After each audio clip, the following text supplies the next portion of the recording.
Being a blacksmith in the Middle Ages might sound cool, fire, metal, and making swords, but the truth was nothing like the stories. It was hard, rough, and full of problems no one ever talks about. If you had to live that life, you'd regret it by the end of day one. In medieval times, you didn't wake up one morning and decide to become a blacksmith because it looked cool. No career counselors existed to help you find your passion. For most smiths, the decision was made before they could even walk.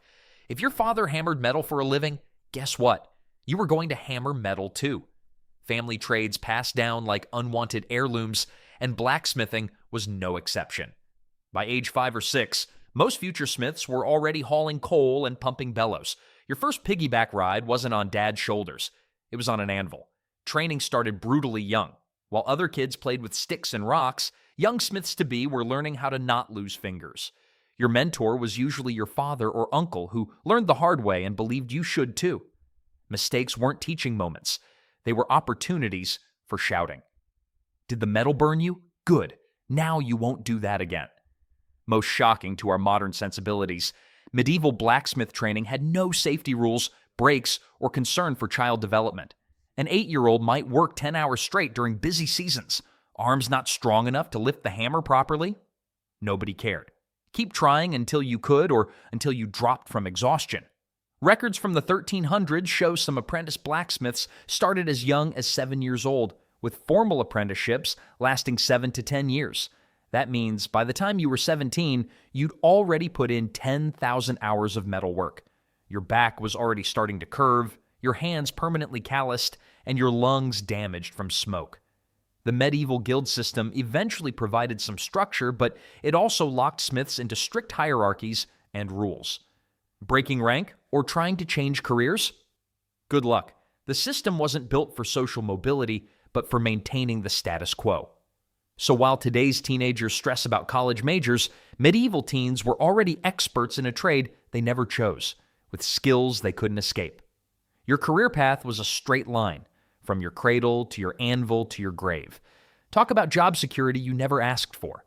As hard as training was, at least you got to work in comfortable conditions, right? If only that were true. Imagine spending 12 hours a day, 6 days a week, standing next to what amounts to a small volcano.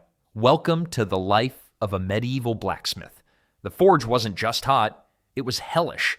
A typical smithy forge needed to reach temperatures between 1,500 and 2,000 degrees Fahrenheit to properly work iron. That's hot enough to melt aluminum, lead, and zinc completely. For perspective, that's roughly 8 to 10 times hotter than the hottest day ever recorded on Earth. Your workplace made Death Valley look like a refrigerator. Summer months were particularly brutal. Picture yourself hammering away next to a roaring fire when it's already 85 degrees outside. Medieval smiths didn't have moisture-wicking shirts or cooling towels. They had wool, linen, or nothing at all. Many worked shirtless and still suffered from heat exhaustion regularly. Archaeological evidence from medieval smithies shows that forge floors were often slightly sloped with drainage channels. Why? Because blacksmiths sweated so profusely that the floor needed drainage systems just for human perspiration. Some accounts suggest that on particularly hot days, a busy smith might lose several pounds of water weight during a single work shift. Winter offered no real relief. The contrast between the forge's heat and the freezing air created a perfect storm for illness. Your front would roast while your back froze. Touch your tools with bare hands, enjoy the sensation of your skin sticking to freezing metal, then immediately burning as you turned back to the forge. Medieval blacksmiths were the original human hot pockets, frozen on one side, scorching on the other. The constant temperature fluctuations led to chronic health problems. Records from medieval guild documents mention forge fever, a condition where smiths suffered recurring chills, sweats, and respiratory issues from the constant hot-cold cycling. Their immune systems weakened over time, making them susceptible to whatever plague or pox came through town. Ventilation? Forget about it. Early smithies were often built to trap heat, not release it. Smoke, fumes, and heat collected under low ceilings. The best climate control available was opening a door, which then led in problematic drafts that could affect the forge temperature. Water was your only cooling mechanism. Smiths drank constantly, dunked their heads when possible, and still ended shifts looking like they'd been caught in a rainstorm, except it was all sweat. But the heat was just the beginning of your problems. The modern world has ergonomic handles, safety guards, and lightweight alloys. Medieval blacksmiths had none of these luxuries. Their tools were heavy, crude, and indifferent to human comfort. Let's start with the hammer, the blacksmith's constant companion. A typical smith's hammer weighed between 2 and 5 pounds. Doesn't sound too bad? Try swinging it thousands of times per day. A busy blacksmith could make hundreds of nails in a day, with each nail requiring at least 20 strikes. That's potentially tens of thousands of pounds lifted every single day. Your arm didn't just get tired, it developed its own personality and grudges. Archaeological findings from medieval smithies show evidence of repetitive stress injuries in skeletal remains. Blacksmiths often had enlarged bone attachments where muscles connected to their dominant arm and shoulder, alongside compressed vertebrae from years of hunching over the anvil. The anvil itself weighed anywhere from 100 to 200 pounds and offered no forgiveness for mistakes. If your hammer glanced off the metal you were striking, the rebound could break your wrist. Many smiths had distinctive scars across their hands and forearms from such accidents. The cruelest part? When your tools broke, you couldn't just order replacements, you had to make new ones yourself, using your broken tools. Imagine trying to make new tongs while holding hot metal with the broken tongs you're trying to replace. It was a chicken and egg problem with fire and potential maiming. Tongs were particularly problematic. Made from the same iron as the workpieces, they could warp or break during use. If your tongs failed while holding a piece of red-hot metal, you had 2 terrible options: drop your work and lose hours of effort, or risk severe burns trying to save it. It was like playing hot potato, except the potato was 1,800 degrees, and your livelihood depended on not dropping it. Tool maintenance consumed hours of precious time. At the end of a long day making items for customers, you then had to repair and maintain your own equipment. The smiths who made weapons and armor for soldiers rarely had time to make protective gear for themselves. The physical toll was immense. A smith's hands became calloused to the point where feeling in the fingertips diminished. Not great when your job requires precision. Many developed permanent hearing damage from the constant hammering. Eyes suffered from flying metal fragments and the forge's glare. All that physical punishment was tough, but dealing with people could be even worse. You'd think people would appreciate someone who could literally shape metal with fire and strength. You'd be wrong. Medieval customers might be the original Karens of history. First, there was the urgency problem. Everyone thought their order was the most important thing in the kingdom. Farmers needed their plow fixed before planting season. Soldiers needed their swords sharpened before battle. Merchants needed wagon repairs before the next market day. Everyone acted like their iron needs were sent directly from the heavens, written in golden letters, and delivered by angels with priority shipping. Historical records from guild complaints show that blacksmiths were frequently threatened by impatient customers. One document from the 15th century London mentions a blacksmith being held at dagger point until he finished shoeing a nobleman's horse, while the nobleman was already late for a hunting party. Payment was another headache. Medieval economies operated largely without cash, especially in rural areas. This meant blacksmiths often received payment in goods rather than coins. Need to feed your family? Hope you like turnips, because that's what Farmer John is paying you with today. One record from a 14th century German smith's ledger shows he accepted 3 chickens, a wheel of cheese, and the promise of future hay as payment for a complete set of farming tools. Speaking of promises, they were worth less than the air used to speak them. "I'll pay you next market day" was medieval code for "catch me if you can." Debt collection wasn't a matter of making phone calls. It meant physically tracking someone down in a world without addresses or identification. Social hierarchy made things worse. Nobles and clergy expected priority service and discounts, or sometimes free work, for the honor of serving them. Refuse a knight's demands, and you might find yourself explaining why to the local lord, or worse, dealing with armed men returning after dark. Women blacksmiths, yes, they existed, especially widows who inherited smithies, faced even worse treatment. Records show female smiths often had to charge less while dealing with customers who questioned their abilities constantly. The worst customers were the ones who fancied themselves experts.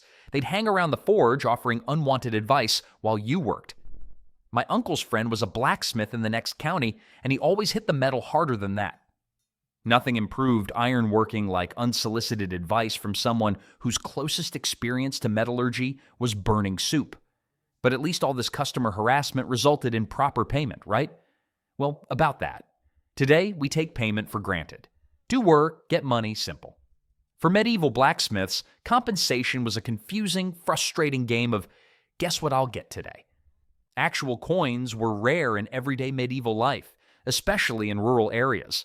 Most people never held more than a few coins in their entire lifetime. Instead, the economy ran on barter, credit, and obligations. For blacksmiths, this meant your payment often arrived with feathers, a heartbeat, or roots. A fascinating detail from tax records in medieval England shows that some blacksmiths received up to 70% of their annual income in non-monetary forms. Chickens, geese, grain, vegetables, ale, wool, labor promises, all were standard payments. Your salary wasn't deposited in a bank, it clucked, fermented, or rotted in your yard. This created practical problems. A chicken might run away before you got it home. Grain could spoil in wet weather. And how many cabbages can one family eat? The blacksmith essentially became a small-scale trader, having to barter receive goods for things they actually needed. The credit system was even more problematic. Many customers simply tallied their debts on notched sticks or in rudimentary ledgers. Some rural smiths had outstanding debts from customers spanning decades. Historical records from several European towns show blacksmiths at the top of creditor lists in wills, meaning people died still owing them for work completed years earlier.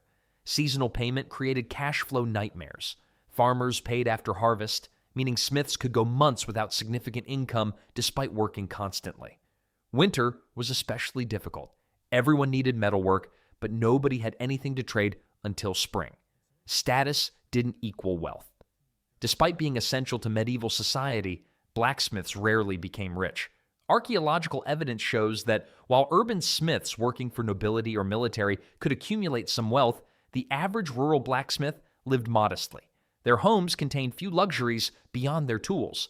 Tax collectors made things worse. Blacksmiths were visible, stationary targets for taxation. Their workshops couldn't be hidden, and their incomes were easier to assess than many other professions.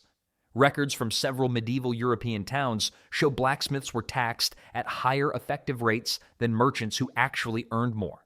Even the payments that seemed reliable weren't. The local lord might pay you by reducing your taxes or protecting your shop, protection you never asked for from threats that might not exist. It was like a medieval insurance scam, except the gangster was legally allowed to carry a sword and owned your house. And as if all these financial headaches weren't enough, there was something even more concerning about the blacksmith's daily routine that affected every breath they took. Every job has hazards, but medieval blacksmiths faced a silent killer with every breath. The air in a smithy wasn't just uncomfortable, it was deadly. With each strike of hot metal, microscopic particles flew into the air. These tiny bits of iron oxide, coal dust, and metals settled in lungs. Without respiratory protection, blacksmiths inhaled this toxic cocktail daily. Their nostrils were basically the world's first unfiltered vacuum cleaners, sucking up everything the forge produced. The charcoal or coal used to heat the forge released carbon monoxide, a colorless, odorless gas that slowly poisoned the smith. In small workshops, these levels caused headaches, dizziness, and confusion. Symptoms dismissed as tiredness. Is the room spinning, or is it just Monday? Was a common blacksmith joke, except no one was laughing by Friday. Metal fumes were even worse. When working with lead or copper alloys, smiths breathed vapors that damaged their nervous systems. Their bodies became metal banks where deposits only went in, never out. Records show blacksmiths often died younger than other tradespeople.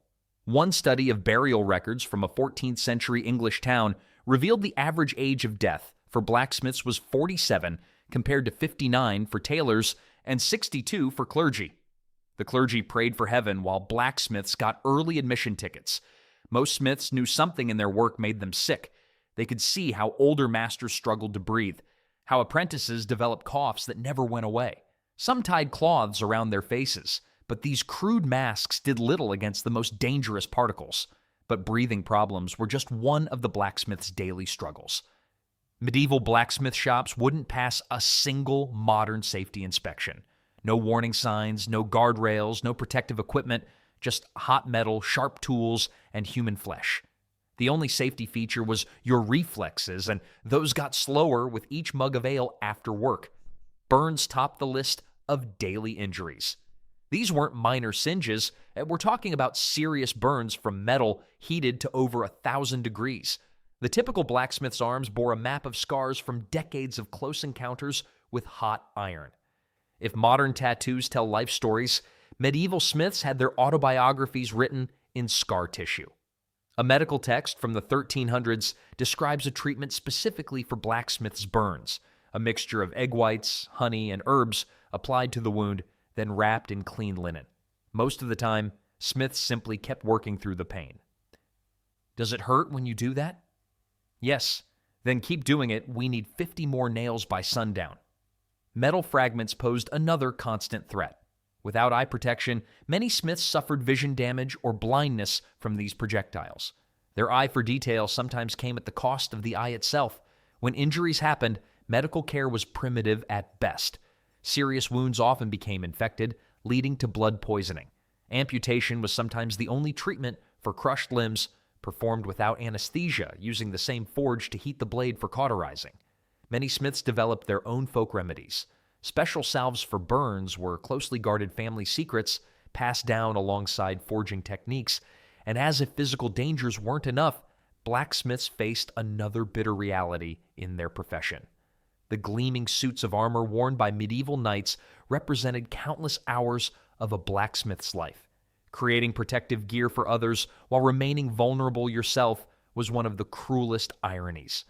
Knights were walking metal treasures, while smiths looked like they'd been dragged through a chimney backward.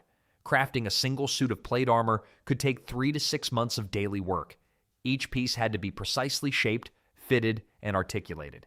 In the time it took to make one suit of armor, a blacksmith could have forged enough farming tools to feed a village. But knights needed to look shiny at tournaments. A typical breastplate required dozens of heating cycles, with the smith manipulating heavy metal hot enough to burn through flesh instantly. By retirement age, a smith's dominant arm could qualify as its own weapon. Knights expected their armor to fit perfectly. Too loose and it wouldn't protect properly, too tight and they couldn't move in battle. Knights would complain about a half-inch gap in their armor while standing safely in the smithy, oblivious to the smith who just burned off half an eyebrow, making the rest fit perfectly. A full suit of custom plate armor could cost as much as a small farm.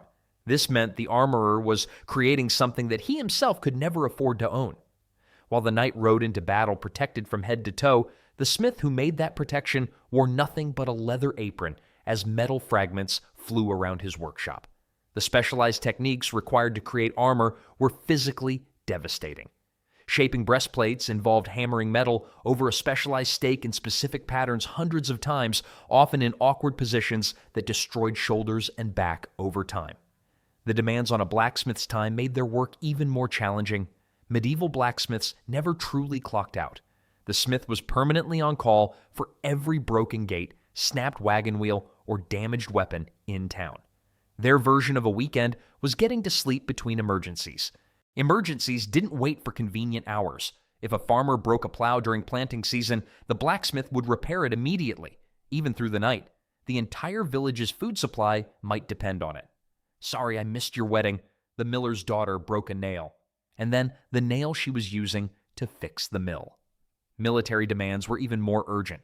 Historical records describe smiths being forced to travel with troops to make field repairs during active sieges. Talk about workplace hazards. Most jobs don't include chance of being shot with arrows in the description. Even routine events like horse injuries required immediate attention. A horse with a thrown shoe couldn't work, and in an agricultural society, that meant financial loss. Blacksmiths were basically the medieval version of roadside assistants, except instead of helping you change a tire, they had to create the tire from scratch while the horse gave them dirty looks. Religious holidays provided no real break. While most trades respected holy days as times of rest, blacksmiths were often exempted because their work was considered essential. Church records show special dispensations granted to smiths to work on holy days in cases of urgent necessity. The irony of the always-on-call existence was that despite their essential role, blacksmiths rarely received appreciation proportionate to their sacrifice. Instead, they often faced consequences for circumstances beyond their control. If there had been medieval courtrooms, the blacksmith did it would have been the default defense. When weapons broke or tools failed, blacksmiths took the blame regardless of how they were misused. Despite this unfairness, they kept hammering away at the backbone of society. Not the farmer who misused the tool, but the smith who supposedly made it too weak. The burden of proof always fell on the smith. Without modern quality control standards or written warranties, disputes came down to reputation and social standing. When a wealthy merchant's carriage wheel broke because he overloaded it, who would the town magistrate believe, the prosperous merchant or the soot-covered smith? Yes, I'm sure your carriage wheel spontaneously disintegrated under the perfectly reasonable weight of 20 people and all their belongings. One fascinating detail comes from medieval court records. Blacksmiths were sometimes required to swear oaths on holy relics that they had not deliberately sabotaged their work. The very existence of such requirements shows how quickly blame shifted to them when products failed. Children added another layer of complexity. When a child was injured by a metal tool or object, parents immediately blamed its maker rather than considering supervision issues. Records from several medieval towns show smiths being held liable for injuries caused by items they had crafted, even years after the sale. Weather damage created another no-win situation. Metal gates rusted in the rain, farm tools corroded in damp soil, and armor exposed to the elements deteriorated. Without modern protective coatings, some level of rust was inevitable. Yet customers expected their metal goods to remain pristine indefinitely. Perhaps most frustrating was that blacksmiths often warned customers about proper care and usage only to be ignored. A smith might explicitly tell a farmer not to use a delicate pruning blade to chop firewood, then be blamed when the blade inevitably broke under such misuse. Even on their deathbeds, some medieval blacksmiths couldn't escape blame. Guild records mention smiths who, in their final confessions, felt compelled to ask forgiveness for tools that had broken and potentially caused injuries, taking responsibility even when the failures weren't their fault. Despite all these hardships, medieval blacksmiths forged ahead, creating the metal backbone of society. Their legacy lives on in castle gates that still stand, in museum pieces that have survived centuries, and in the trade itself, which evolved but never disappeared. Through fire, injury, blame, and exhaustion, they hammered out civilization one piece at a time, leaving behind a history as strong as the metal they worked.